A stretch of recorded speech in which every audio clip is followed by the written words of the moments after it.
পীর সাহেব আছে তকবীরের ধ্বনি যতদিন সকাল থেকে যত আওয়াজ হয়েছে সব থেকে সেরা আওয়াজ। দাদা হুজুরের উপরে পীর পশ্চিমবাংলা আছে নেই, সেই পীরের খুন, দাদা পীর না। আর এই পীর সাহেব আপনি চেনেন না, এই পীর সাহেবের কারামত অনেক আছে। হ্যাঁ, সে কারামত আপনারা দেখেননি এখনো। আমি একটা দোয়া করে দেবো, যে কজন মানুষ সব থেকে জোরে তাকবীর দেবে ওই কজন মানুষ যেন ক্যান্সার না হয়, সেই কজন মানুষ তাকবীর দেবে। নারে তাকবীর, এই জোরে তাকবীর হয়নি বলো, ফুল বলিয়াম নারে তাকবীর। আচ্ছা, ওর জীবনে অনেক শুনেছেন, জীবনে অনেক শুনেছেন, এরম হুজুর জীবনে দেখেছেন দেখেননি? আমি একটা ছোট্ট মিলাদ করি, তার জীবনে শোনেননি। কে কে মদ খাবে হাত তোলো। সব বোনাস কেউ খাবে না? খাবে না? আমি খাবো, আমার ইচ্ছা বিশাল, খাইনি তবে খাবো, হাত তোলেন। কেউ খাবে না? কি সর্বনাশ!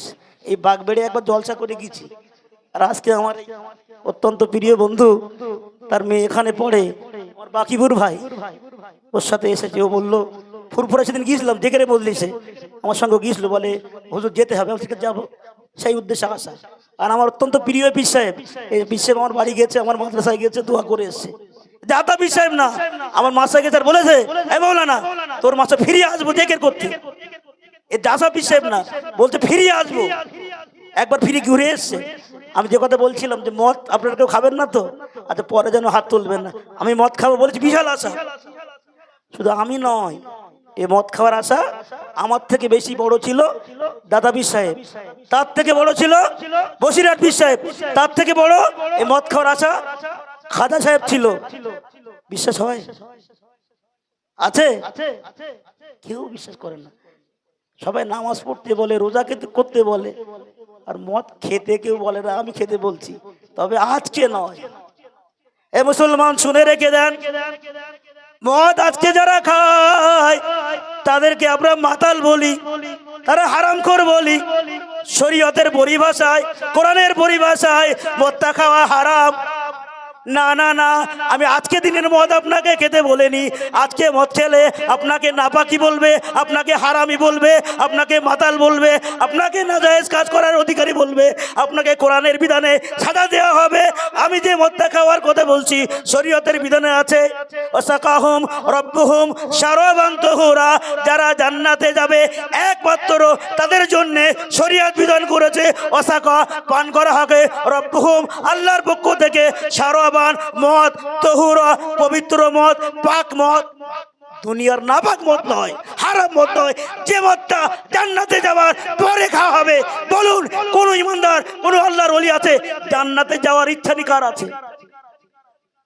আমি যে বলছি মদ খেতে আমি ইচ্ছুক, আমি নয়, যে যত বড় আল্লাহওয়ালা তার তত বেশি এই মদটা খাওয়ার ইচ্ছা আছে। কোন মদ? যে মদটা ওয়াসাকাহুম রব্বুহুম শারাবান তাহুরা, ওই মদটা, যে মদটা পাক মদ, যে মদটা খেতে গেলে জান্নাতে যেতে হবে, তারপরে, তার আগে নয়।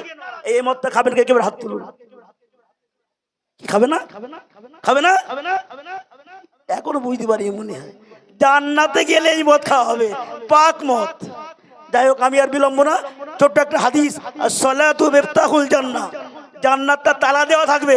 হাদিস পাকে এসেছে ওই তালা দেওয়া জান্নাতে যেতে গেলে আপনার চাবি দরকার, আর চাবিটা হলো নামাজ। আজকে যারা এসেছেন এই দাদা হুজুর কেবলার মায়ের নামের মাদ্রাসা, একটা নির্দেশ করে যাব হাদিস পাক থেকে, যদি প্রকৃত জান্নাত পেতে চান জান্নাতের চাবি অর্জন করা লাগবে। মিলাদ শুনে লাভ হবে। যদি যারা নামাজ পড়েন না আজকে ইস্তেগফার করে যদি বাড়ি যেতে পারেন, ইয়াদ হতে মরণ পর্যন্ত নামাজ ছাড়বো না। কেন? জান্নাতে যেতে গেলে চাবি দরকার, আর চাবি নবী বলেছেন সালাতু মিফতাহুল জান্নাত, জান্নাতের চাবি হলো নামাজ। না, চাবি না হলে জান্নাতে যেতে পারবেন না। তাই যারা এই বক্তব্য শুনছেন, শুনবেন, প্রত্যেকের কাছে আমার আবেদন, পৃথিবীর যে প্রান্ত থেকে শুনবেন, আমি নিবেদন করব শরীয়তের 5টা বিধান। প্রথম কলেমা, কলেমার পরই নামাজ, রোজা, হজ, যাকাত। আমি বিলম্ব নয়, ত্রুটি বিচ্ছুতির জন্য আল্লাহর কাছে ক্ষমা চাই, পীর সাহেব সকলেরকে ক্ষমা চেয়ে দোয়া চেয়ে এ দোয়া করি, প্রত্যেকের জন্য আমরা করি। আল্লাহ আমাদের প্রত্যেকে যেন ঈমানের সঙ্গে মরণ দেন। আসসালামু আলাইকুম।